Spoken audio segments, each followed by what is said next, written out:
আসসালামু আলাইকুম। Sharmin blog and kitchen ভিডিওতে আপনাদের সবাইকে স্বাগতম। আমি আজকে আপনাদের সাথে শেয়ার করব যেভাবে আমি সহজ উপায়ে চিকেন বিরিয়ানি রান্না করি। এখানে আমি নিয়েছি মুরগির মাংস, আর এখানে নিয়েছি পোলাওয়ের চাল, আর লাগবে পেঁয়াজ কুচি। আমি এখানে বড় সাইজের 3টা পেঁয়াজ কুচি করে নিয়েছি, আর নিলাম বিরিয়ানি মশলা। এখানে আমি রেডিমিক্স বিরিয়ানি মশলা নিয়েছি। আমি এখানে মাংসগুলোকে ধুয়ে নিয়েছি।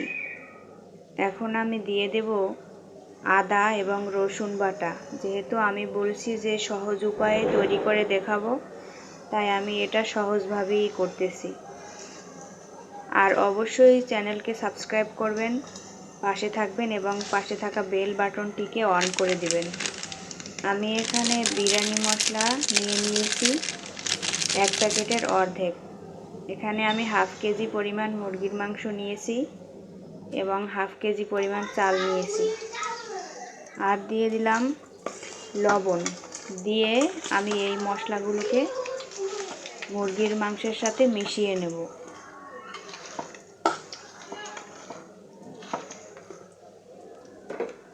মাখিয়ে কিছুক্ষণ রেখে দেব।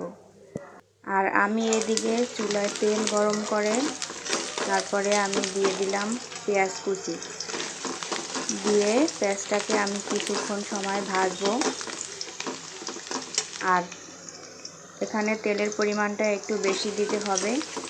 আমি চাল এবং গোশত একসঙ্গে রান্না করব, তাই জন্য তেলের পরিমাণটা একবারই বেশি দিয়ে দিচ্ছি।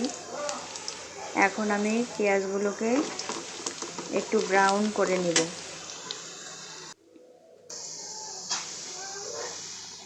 যারা ভিডিওটি দেখতেছেন সবাই ভিডিওটিতে একটি লাইক দিয়ে দেন।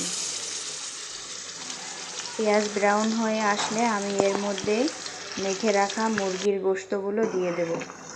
তারপরে একটু কষিয়ে এর ভিতরে দুধ দিয়ে দেব। সেটা আর দেখালাম না। এখানে দুধ দিয়ে আমি মাংসটাকে একটু রান্না করে নিচ্ছি।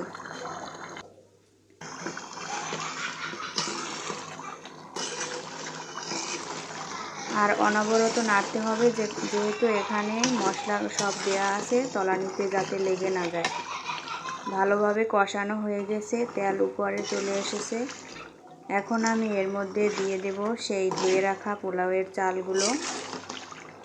দিয়ে আমি মিশিয়ে নেব।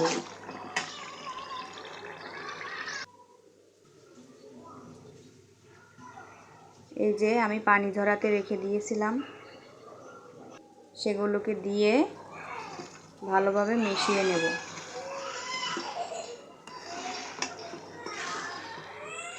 তারপরে এখানে আমি 7টা কাঁচামরিচ দিয়ে দেব এবং কিছু কিশমিশ দিয়ে দেব।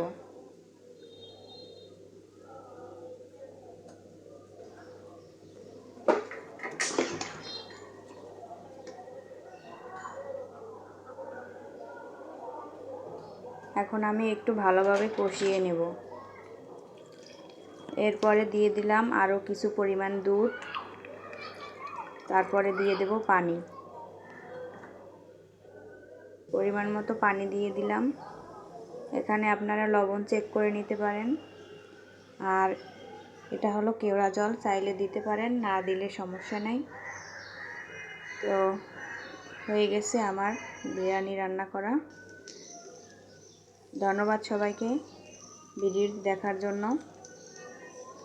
প্লিজ সবাই আমার ভিডিওতে লাইক করবেন এবং আমার চ্যানেলকে সাবস্ক্রাইব করবেন এবং পাশে থাকা বেল বাটনটিকে অন করে দিবেন। ধন্যবাদ সবাইকে। আল্লাহ হাফেজ।